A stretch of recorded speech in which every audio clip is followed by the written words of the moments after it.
What's up, Amped family? In this video, we're gonna be watching a video about what happened to Jesus, medically speaking, when he went to the cross. I really enjoyed it. I hope you enjoy it. So let's get into this video.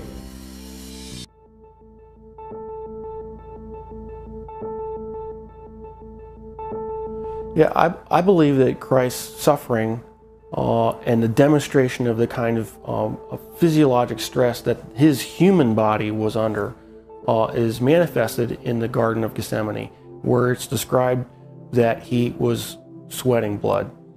And there is a well-documented medical condition in which patients who are under tremendous amount of emotional stress and physiological stress can in fact sweat blood, because little blood vessels within the glands burst and then the blood is expressed. The scourge involved the use of a short whip with pieces of typically metal, sometimes bone, sometimes pieces of porcelain wrapped in these leather straps, which is then utilized to come across typically the back, the shoulders, the legs of the victim. The first few passes across a particular body part would tear through the skin, the fat, but eventually, once the outer layers were torn away, it would start getting in the muscle and the tendon. And of course, along the way, you're ripping through all the blood vessels that supply all those tissues. And so you're losing blood the whole time. The plant that was described actually had a very long thorn, not the little thorns that we would think from a rose bush. These were thorns that were typically 1.5 to 2 inches in length. The scalp is one of the most vascular portions of our bodies. It had a huge blood supply up there. So then having those thorns shoved down into down onto the bony plate would have gone through all the scalp, which in and of itself would have created a huge amount of blood loss. I've seen people actually bleed to death from just a scalp injury. So it's not a small injury to have, who knows, dozens of these things shoved into your scalp. And so that would have caused more blood loss.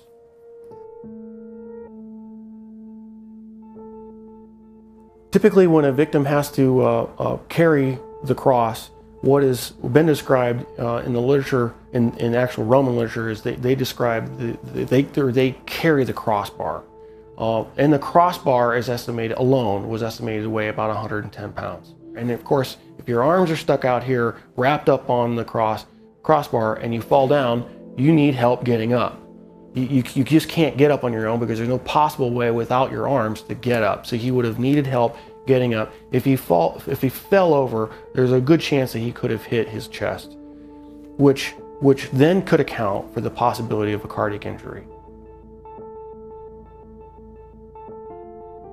Anatomically, we consider the wrists as part of the hand, and so with the placement of the nails between the radius and the ulna, at that position, it still fits the definition of being in the hand, and it's in a position in which the nail won't rip out, which you have to have a solid point of fixation.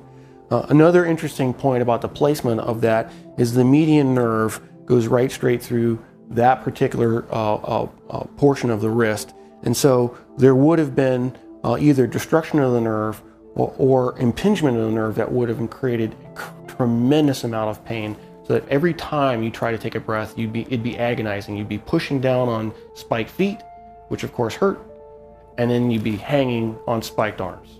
And so you alternate from excruciating pain to excruciating pain every time you take a breath. So even if he survives the actual crucifixion, he would have had to survive what I believe to be a lethal injury from the spear, just to find out whether he was alive or not. What's described is the loss of water and blood, and that would entail either either pleural effusion or pericardial effusion, and the blood would have come from either pulmonary artery, pulmonary vein, the aorta or vena cava, or the heart itself. None of those injuries, unless you're treated immediately by a trauma surgeon like myself, with all the advanced equipment that we have, would be survivable after even a few minutes. Christ, as the Son of God, could have survived anything. He chose to manifest himself as a human at that point in time and allowed himself to die. And being human at that point in time, he could not have survived this particular series of traumas. It's not possible. Christ as God could have survived anything they threw at him. But he chose to be Christ, the human, at that point in time to die for our sins. And that given that self-limitation of remaining to be human, he died. He did not survive the event.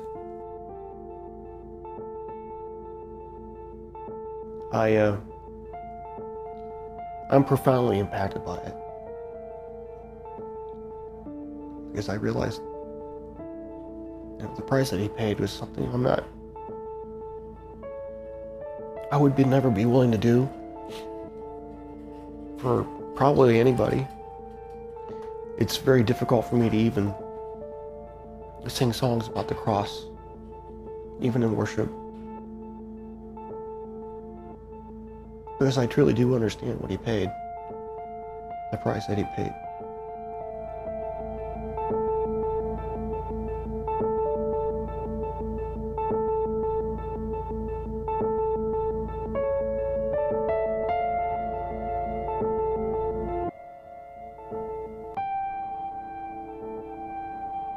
So, what does it mean to you?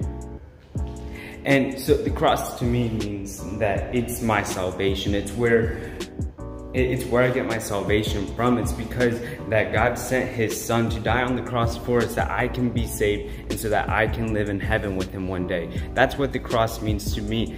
And I want to ask you, what does the cross mean to you? Make sure you put that down in the comment section below. Make sure you like this video, share it, subscribe, and turn on post notifications. And I will see you next week.